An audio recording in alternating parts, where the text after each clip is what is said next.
guys, welcome back to my show. In this episode, I am interviewing Taylor Bickett.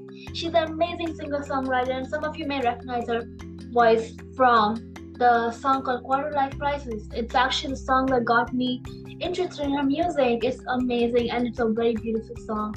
In fact, she's an amazing singer-songwriter as well and has many songs under her belt. Hi Taylor, how are you today?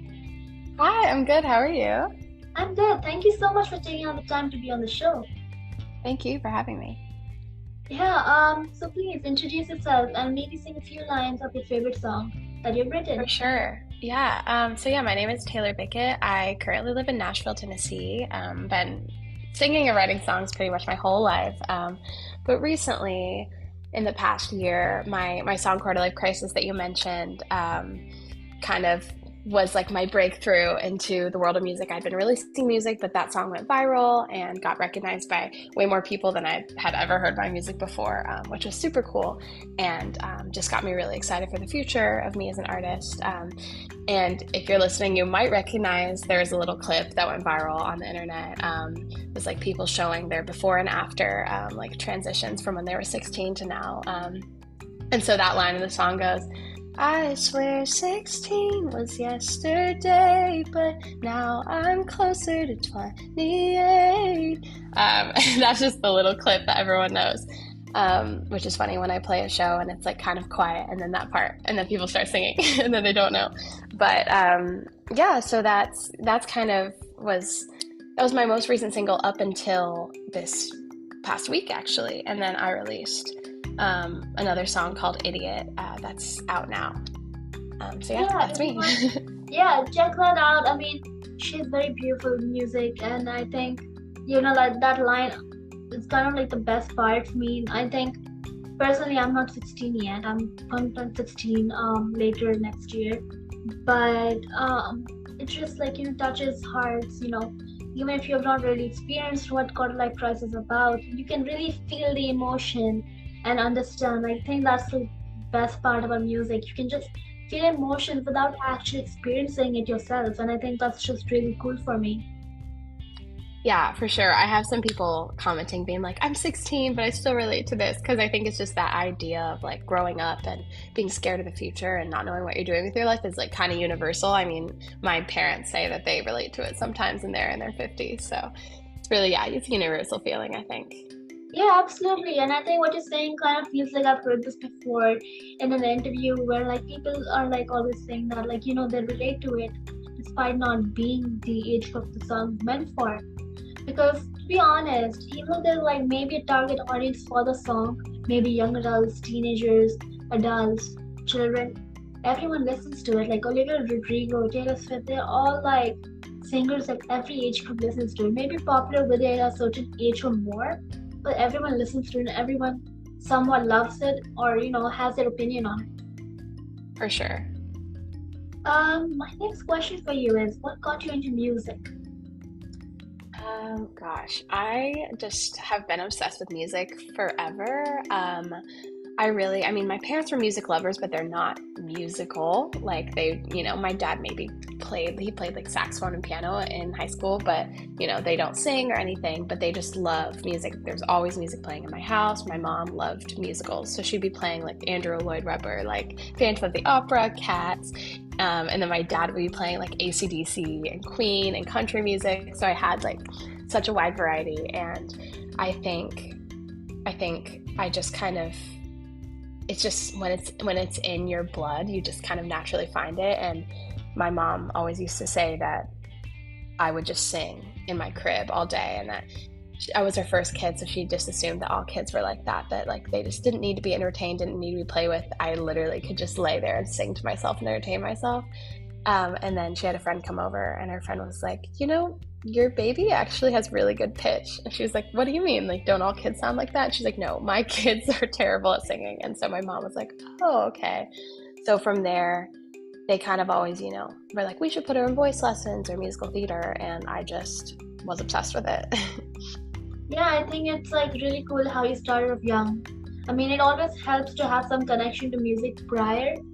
But I mean, it's always like, it doesn't really matter when you start. I mean, like, it's really cool, like, how music works out. I mean, as I said earlier, it's just a matter of like, learning it as you go. Like even if you start at like, I don't know, 30 or 40, you'll be still learning music. Just that when you start younger, you may have more time to develop your voice versus just jumping in at an older age. But again, like, For sure.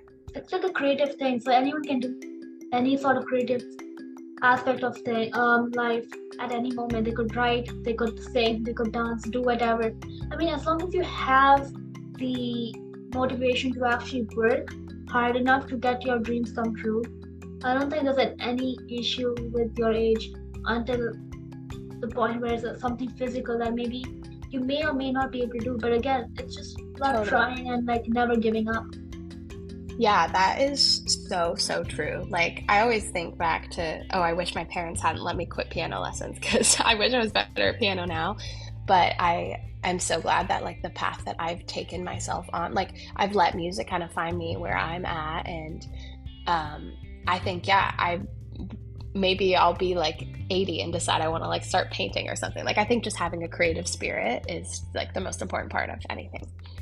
Yeah, absolutely. I totally agree. I think just a matter of like, just starting whenever, just starting something at some point is just the best thing ever.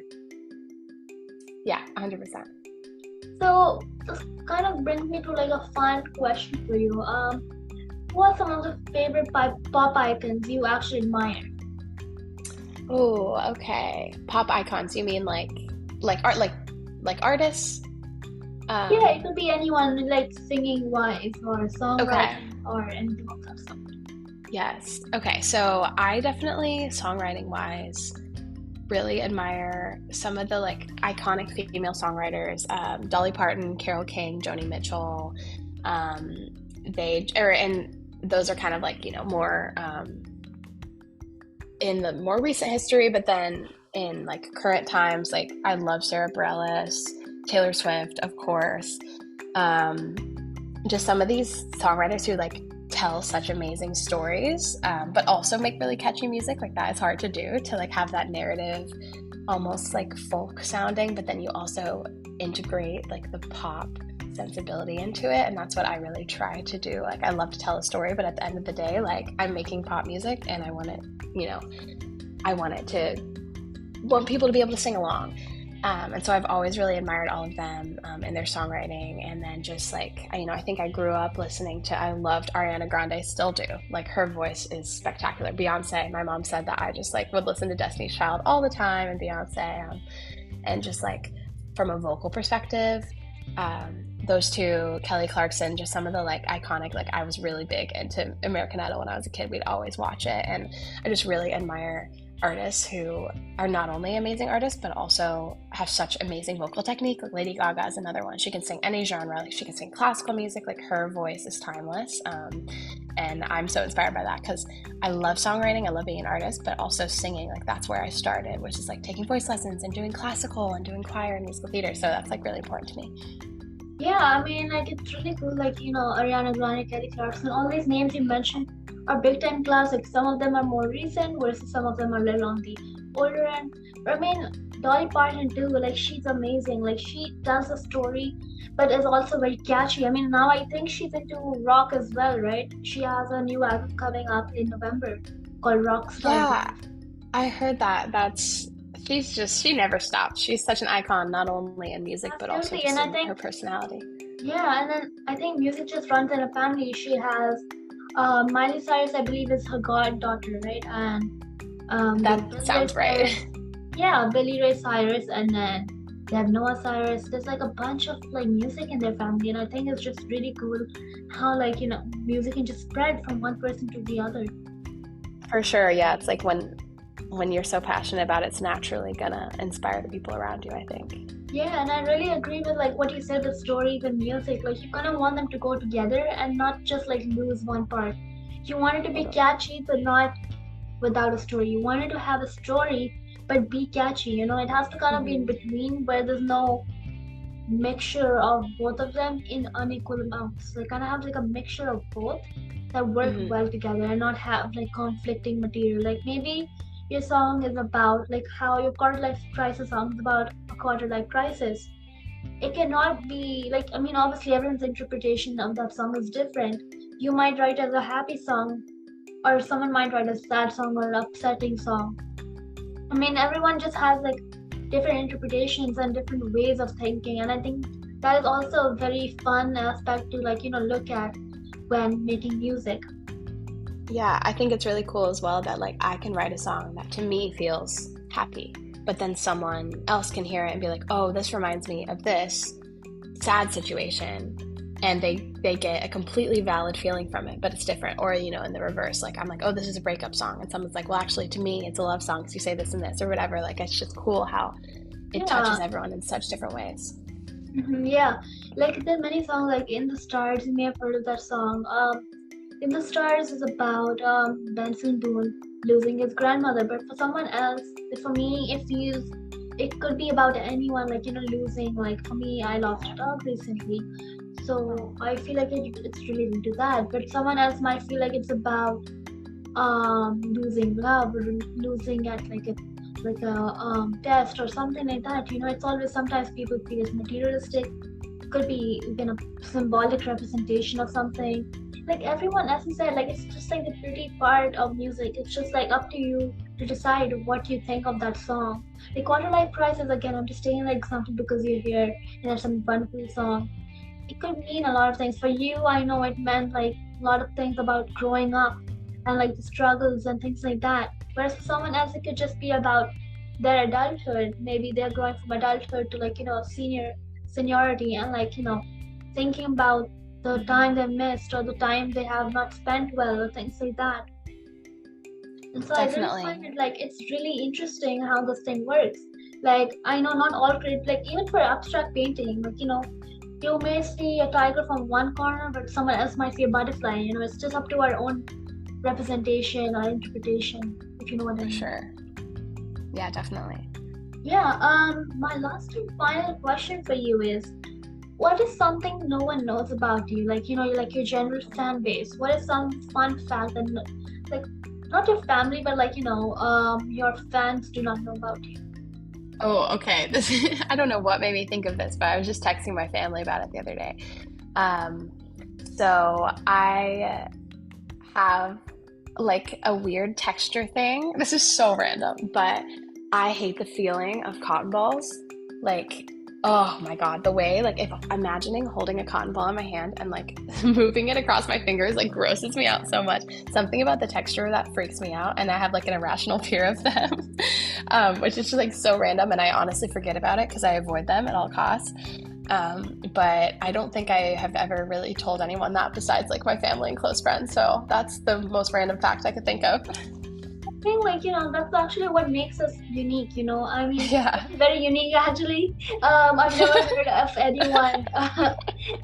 It's pretty cool though. I mean, like, everyone has, and like the fact that you had the courage to share this, I know many people would not want to share, like, personal fears. Like, I know Yeah. most of the time when Stay. you ask them about a fact, they'll be like, No one oh, better I to like, like, yeah. No one um, better send me cotton balls. exactly, yeah.